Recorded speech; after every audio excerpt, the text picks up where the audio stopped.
This is the Tom Bigby Tales, and I'm your host, Shannon Evans. I write about a small town in northeast Mississippi on the Tom Bigby River called Columbus. Sometimes I write about the rest of the state. This episode is about Fannye Cook, a scientist, a pioneer conservationist, and a W girl. Fannye Cook was born in 1889 in Crystal Springs, Mississippi, to farmer Gilbert and Martha Ellen Cook. She had 6 sisters and 3 brothers. She was always outdoors collecting plant and animal specimens as a child. After graduating high school, she enrolled in the Industrial Institute and College, II&C, now MUW, in 1907. In 1911, she completed the normal coursework, qualifying her to teach, as well as a Bachelor of Arts in English and History. President Henry Whitfield was a progressive agrarian and encouraged the students to study agriculture and horticulture. His future demonstration farm on campus would eventually lead to the Board of Trustees firing him. Fannye had a younger sister named Vivian who followed in her path 2 years later, studying the same courses. This would enable the two to pair up the rest of their professional lives. One such project they tackled together was the Plant and Animal Survey for the WPA, which I'll discuss in more detail later. When Fannye graduated the college's normal diploma, prior to getting her AB or her BS in English and History, she left to teach an all-grade school in West Point, Mississippi, where she earned $58 a month. She then returned to the college for her AB degree, and then after graduation in 1911 to 1915, she was principal and teacher first in Beauregard, Mississippi, then West Point, Mississippi, and then in Louisville. During summer, she attended the University of Colorado for one summer to study English and History. She then left for Panama, where her sister Lena May and her husband George Brignac were. George was working on the construction of the Panama Canal. Fannye applied for a teaching position in the Canal Zone at the U.S. government school. She was hired to teach at Cristobal High School, that government school, in the fall of 1915 for $90 a month. She returned home the summer of 1916 aboard the SS Cartago, landing in New Orleans, July 7th of 1916. She returned later that summer to the Canal Zone and taught for another year in the 1916 to 1917 school year. World War I is in full swing when Fannye took her next teaching/principal job in Lander, Wyoming for the 1917-1918 school year, earning a whopping $810 for that year.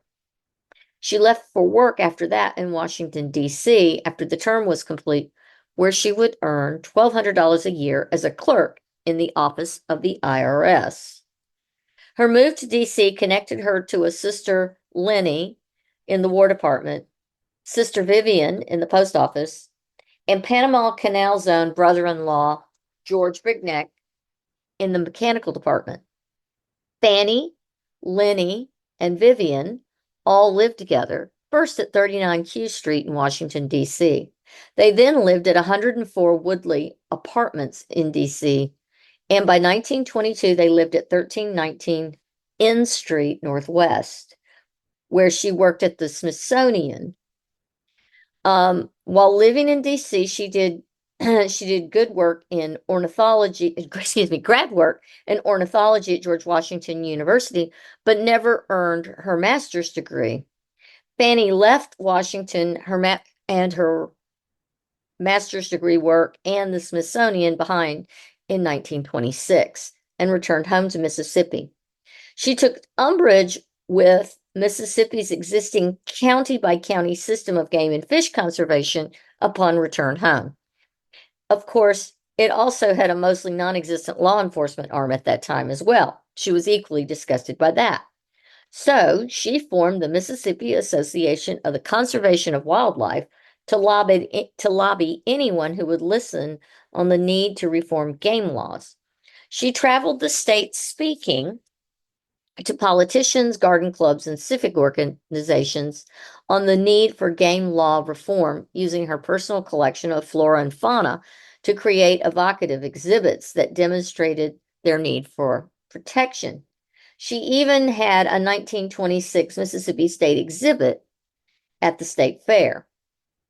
The legislature heeded her words and created the Game and Fish Commission in 1932, thanks to her hard work. She wrote the state's first game laws and helped found the Mississippi Museum of Natural Science, and then was made its first director. Kirk used the Work Progress Administration funding during the Great Depression to create a statewide plant and animal survey with her sister Vivian. She then used additional support from the WPA to establish 18 satellite museums in Mississippi and train field collectors on collection methods for museum specimens. From 1936 to 1941, thousands of specimens were gathered, cataloged, and curated by this group. It would become the basis of future publications by Cook on Mississippi's freshwater fish and snakes. Most of these specimens remain in the Mississippi Museum of Natural Science collections today and are still used for research purposes.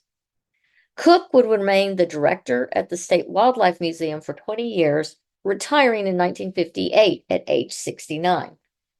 Her hobby was amateur taxidermy, and some of her fish are now in the Field Museum of Chicago, the Smithsonian in Washington, D.C., and the American Museum of Natural History in New York City. In her spare time, she wrote Game Birds of Mississippi Bulletin in 1945, and then in 1958 founded Mississippi's Ornithological Society.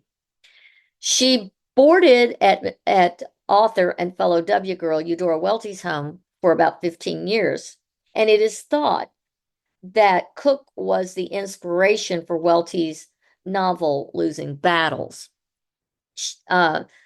The day before Cook died, she would lead a bird watching expedition. She died in 1964 at age 75 and is buried in the Crystal Springs, Mississippi Cemetery. I want to thank you for coming on my podcast, and I will look forward to hearing from you in my comments. I hope you will subscribe, follow, and share my work. Until next time.